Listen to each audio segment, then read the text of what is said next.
Welcome dear student. Online classes of Sardar Vallabhbhai Patel English Medium School Yaval. My name is Yogita Satish Savde. Today we are going to learn class 8 history lesson number 3 effects of British rule. तो British rule के जो effects है वो हमने देखा था, 2 parts हमने उसके देखे इस लेसन के। सेकंड नंबर पार्ट तक हमने यहाँ पर देखा था कि अंग्रेजों ने किस तरह से आर्थिक शोषण भारतीयों का किया है। अब आगे हमें देखना है लैंड रेवेन्यू पॉलिसी यानी ज़मीन महसूल विषय धोरण यहाँ पर किस तरह से है। तो before the British rule the village economics system was self sufficient through agriculture related service the needs of village fulfilled in their itself in the village itself. तो जो ब्रिटिशों के रूल के पहले लोग जो थे हमारे देश में, वो गांव में अपना जो ज़रूरतें थी पूरी कर लेते थे। अपनी जो ज़रूरतें थी वो गांव में ही उन्हें पूरी कर लेते थे। Land revenue was the main source of the income of the state. हमारे राज्य का जो लैंड रेवेन्यू यानी कि ज़मीन महसूल जो रहता है वो उत्पन्न का प्रमुख साधन वहाँ पर माना जाता था। During the pre British period revenue was based on the type of cultivated crop. अंग्रेज पूर्व कालखंड में क्या हुआ करता था, पीक के अनुसार वहाँ पर जो क्षेत्रसारा रहता था वह दिया जाता था, रेवेन्यू दिया जाता था, कर दिया जाता था। The farmer was exempted from taxation in case of the loss of cross. Revenue was mainly collected in the form of grains. तो अगर किसान का अगर कुछ पीक अगर नहीं हुआ या कुछ प्रॉब्लम्स या कुछ डिफ़िकल्टीज होती है तो उस समय जो कर रहता था वो माफ़ किया जाता था। और जो कर रहता था वो मेनली यानी प्रमुख यानी क्या किया जाता था, तो वह ग्रेन के रूप में ही वहाँ पर दिया जाता था। Even in case of late payment of tax the farmers land was not confiscated. अगर कुछ वजह से अगर कुछ लेट हो गया या देर हो गई कर देने के लिए तो किसान को अपनी ज़मीन नहीं देनी पड़ती थी। To increase income the British made important changes in the revenue system. लेकिन उसका उत्पन्न बढ़ाने के लिए अंग्रेजों ने महसूल पद्धति में बहुत सारे चेंजेस किए थे। लैंड वाज मेजर्ड एंड अर्ज पर the area of the land. तो अंग्रेजों ने वो जो ज़मीन थी वो उसकी जो मेजरमेंट किया था वह ज़मीन के क्षेत्र के अनुसार वो उसका मेजरमेंट और उसका कर वहाँ पर लगाया गया था, निश्चित किया गया था। पर the area of the land the tax was fix. Payment of the tax was made compulsory in the form of cash. और सभी को कंपलसरी कैश के रूप में वहाँ से वो कर कलेक्ट करते थे। And in the farmer failed to pay tax in time then his land would be confiscated. अगर फार्मर को लेट हो गया या वो टैक्स नहीं भर पाए या नहीं दे पाए पैसे, तो उनकी जो ज़मीन थी वो इंग्रज सख्ती से यानी उनके पास जब्त कर लेते थे। In time then his land would be confiscated and the British system of land revenue collection differed from place to place. और ये जो उनकी सिस्टम थी लैंड डिफर्ड करने की यानी कि अपने खुद के पास वो जो लैंड थी वह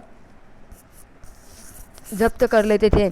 and the British system of land revenue collection different from place to place which led to exploitation of all farmers.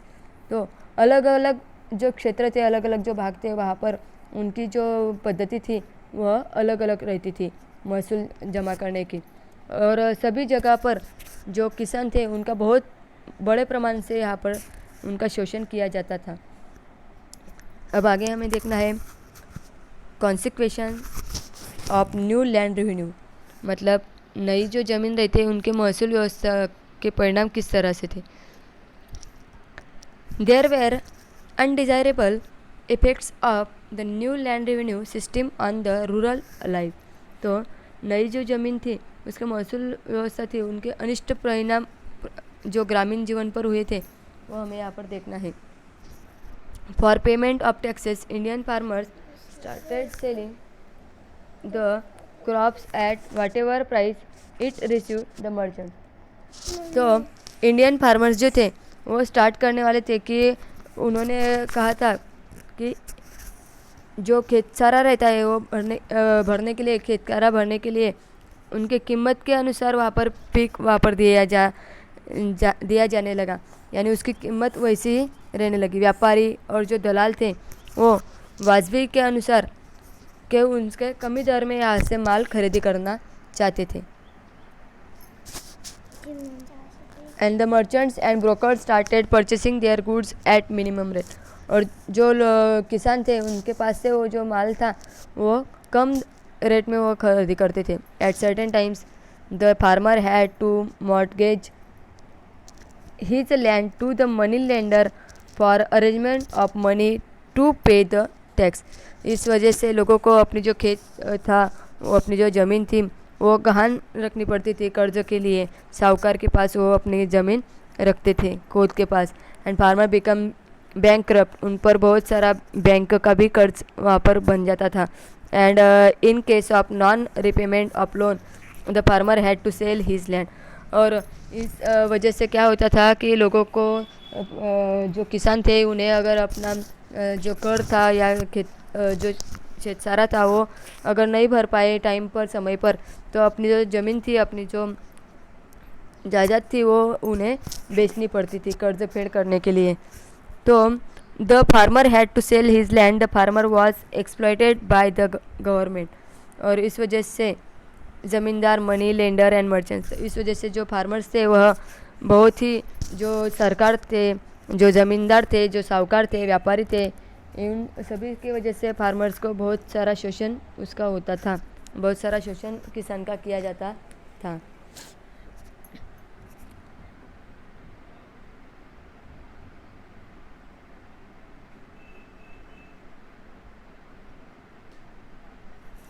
अब आगे हमें देखना है कमर्शियलाइजेशन ऑफ एग्रीकल्चर, मतलब खेती का व्यापारीकरण किस तरह से हुआ था। Initially food grains were cultivated by the farmers, it use to fulfil their domestic needs as well as the needs of village. तो जो लोग थे पहले, जो लोग थे वह जो किसान थे वह जो अन्न धान्य अपने खेत से उगाते थे, लेकिन it is use to fulfil their domestic needs as well as needs of village. तो उसके वजह से उनकी जो ज़रूरतें थी अन्न धान्य की वजह से घर के उपयोग के लिए और गांव की जो ज़रूरतें थी वो पूरा करने के लिए वो उपयोगी आती थी। लेकिन the British government started giving more encouragement to cash crops like cotton, indigo, tobacco, tea etcetera. लेकिन जो ब्रिटिश गवर्नमेंट था उन्होंने लोगों को कापूस, नीड़ और जो तंबाकू रहती है या चाय रहती है, वैसे नकदी जो पीक रहते हैं उसका उत्पादन करने के लिए उन्हें उत्तेजन देने लगे जो ब्रिटिश सरकार थी वो। And the process of giving stress on cultivation of profit giving cash crop instead of food grains, it known as the commercialisation of agriculture. यानी अन्न धान्य के लागवड़ के अनुसार उससे ज़्यादा नफ़ा उन्हें यहाँ पर वो देंगे, ऐसा लोगों को कहते थे। और व्यापारी जो थे वह ऐसा पीक लेने पर उन्हें मजबूर करते थे। और इसी प्रक्रिया को यहाँ पर खेती का व्यापारीकरण ऐसा कहा जाता है। जो खेत रहता था उसका व्यापारीकरण इस तरह से किया जाता था। अब हमें देखना है फेमाइन यानी दुष्काल। तो दुष्काल कब आया था लोगों को, जबकि फ्रॉम 1860 और 19 में यहाँ पर इस कालखंड में बहुत सारा नुकसान लोगों का हुआ था दुष्काल के कारण, फेमाइन के कारण। India face great famine but the British rulers did not take much efforts to overcome. India के लोगों ने बहुत सारा यहाँ पर इस दुष्काल के कारण बहुत सारा यहाँ पर नुकसान सहन किया, लेकिन इंग्रज राज्यकर्ताओं ने उसका दुष्काल निवारण करने के लिए पूरे ऐसा प्रयत्न वैसे नहीं किए थे। Similarly not much expenditure was made on provision of water supply. और उस तरह से पानी पुरोठा ऐसे जो योजनाएं थी उस पर जैसा होना चाहिए था वैसा खर्च उन्होंने नहीं किया था। अब आगे हमें देखना है development in transport and communication system. भातुक और दड़न वड़न जो व्यवस्था रहती है उसके बारे में हमें जानकारी लेनी। For increase in trade and convenience of administration the British develop modern facilities like transport and communication in India. तो अंग्रेजों ने व्यापार की वृद्धि होने के लिए, प्रशासन की सोई होने के लिए बहुत सारे वाहतूक, दड़न ऐसे आधुनिक सुविधाएं यहाँ पर निर्माण किए थे भारत में। और जो इन 1853 में first railway ran on the route of Mumbai to Thane. और 1853 में मुंबई टू थाने जाने वाली सबसे पहली रेलवे वहाँ पर स्टार्ट की थी। And in the same year British started telegraph system, और उसी ईयर में यानी 1853 में ही उन्होंने टेलीग्राफ सिस्टम स्टार्ट की थी। Due to it all cities and military stations got connected to one another, और इसी वजह से बहुत सारे जो मिलिट्री स्टेशन थे या जो लोग थे वो एक दूसरे से यहाँ पर कनेक्ट हो चुके थे। And similarly the British also started a postal system, और उसी तरह उन्होंने वहाँ पर पोस्टल सिस्टम भी स्टार्ट की थी। यहाँ पर मुंबई ठाणे की रेलवे का 1853 का पिक्चर हमें दिया है, एक photographs. Due to all these developments, there was a long-term impact on the social life of the Indians. Due to this, there was increasing sense of unity among them. और इस वजह से जो लोग थे उन्होंने जो ऐसे अलग अलग जो तार यंत्र या संदेश जो रहते थे ऐसे सुविधाएं शुरू की थी। इस वजह से इस यंत्रणा के अनुसार भारत के जो प्रमुख शहर और लश्करी ठाणे जो थे वो एक दूसरे से जोड़े गए थे, और इसी सुविधा से भारतीय समाज जीवन पर दूरगामी परिणाम होने लगे थे। जैसे कि देश में विविध एरियाज़ में लोगों का जो परस्पर से संपर्क था वह बढ़ने लगा था, और इसी वजह से एकता की भावना जो थी भारतीयों में वो बढ़ने के लिए वहाँ पर मदद होती थी। अब आगे देखना है हमें decline of traditional industries in India. Bharat में जो पुराने उद्योग धंधे थे वो किस तरह से बंद हो गए थे, उनका ह्रास किस तरह से हुआ था। The British government obtain huge taxes on goods exported from India to England. On the other hand very less tax was imposed on goods imported from England to India. British सरकार ने क्या किया था कि भारत से इंग्लैंड में जाने वाला जो माल रहता है, जो चीज़ें रहती है, उस पर ज़्यादा से ज़्यादा कर वो लगाते थे, और इंग्लैंड से जो माल भारत में आता था उसका कर कम किया जाता था। ऐसा वहाँ पर सिस्टम उन्होंने की थी। On the other hand and also the goods manufactured in England were machine made and hence there was maximum production at minimum cost. और जो इंग्लैंड से आया हुआ जो चीज़ें रहती थी, जो माल रहता था वो मशीन से बना हुआ था, इसलिए उसका प्रोडक्ट जो था यानी उसकी जो कीमत थी, मूल्य था, वो ज़्यादा बनाया जाता था। उत्पादन जो था उसका वो कम ही खर्च में होता था, और इसी वजह से उन्हें ज़्यादा से ज़्यादा प्रॉफिट मिलता था। And to compete with such cheap products was difficult for the Indian artisan. और ऐसे प्रोडक्ट्स जो इंडियन आर्टिसन से जो कारीगर थे उन्हें बनाने के लिए बहुत सारी स्पर्धा वहाँ पर करनी पड़ती थी भारतीय कारीगरों को। And eventually it led to closing down of traditional industries and many artisans became unemployed। और इसी वजह से भारत में जो आर्थिक पारंपरिक जो उद्योग धंधे चलते थे पुराने, वो सभी बंद हो चुके थे, और बहुत सारे जो कारीगर थे वह बेकार हो चुके थे। Development of new industries in India. अब आगे हमें देखना है भारत में नए उद्योग धंधे जो थे उनका विकास किस तरह से हुआ था, उसकी शुरुआत किस तरह से हुई थी। Due to the lack of British support, experience of management and capital, the Indian businessman could not come forward in large number। इंग्रज सरकार का पाठिंबा जो था, लोगों को व्यवस्थापन का अनुभव जो था, इसकी वजह से भांडवल और ऐसे बहुत सारी चीज़ों की वजह से अभाव होने के कारण भारतीय जो उद्योजक थे वो आगे नहीं आ सके, ज़्यादा से ज़्यादा नहीं आ सके। And at some of them built up their business by overcoming this problems.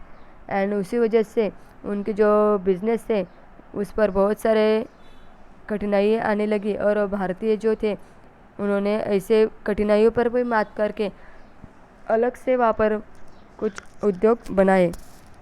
In 1853 कावाजी Nanabhoy Davar started the first textile mill in Mumbai.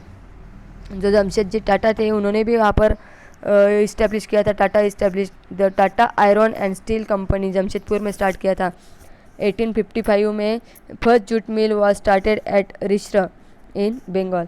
तो ऐसे जो लोग थे कावाजी नाना भोई दवार जैसे या जमशेदजी टाटा जैसे, उन्होंने ऐसे सभी कठिनाइयों का सामना करके वहाँ पर अपने जो भारत में अपने उद्योग धंधे जो थे वो शुरू किए थे फिर से। In India coal, metal, sugar, cement and chemical industry came to be started.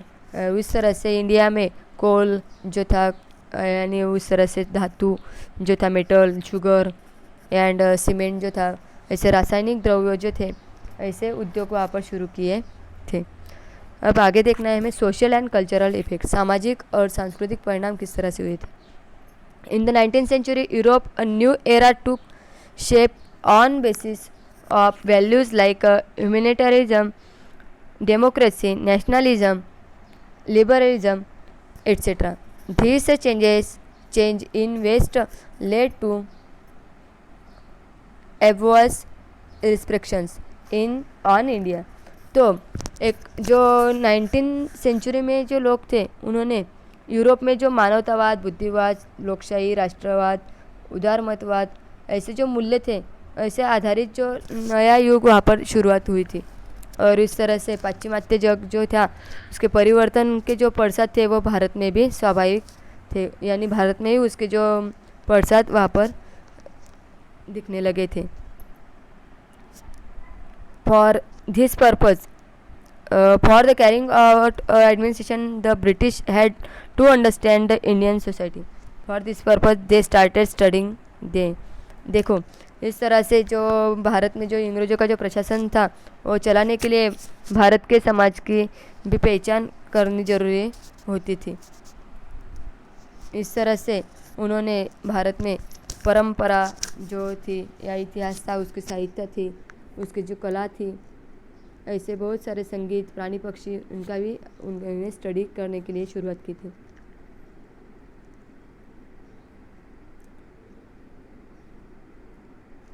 Traditions, history, literature as well as music, flora fauna of India. In 1784 sir William Jones, an English officer, establish the Asiatic Society of Bengal at Kolkata.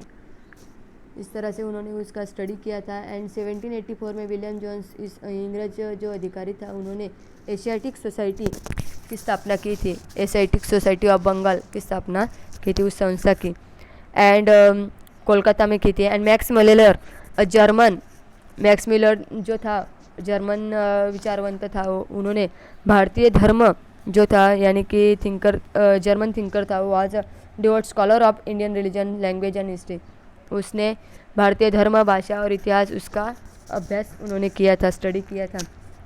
And there arised feeling among newly educated Indians to study Indian religion, history and tradition.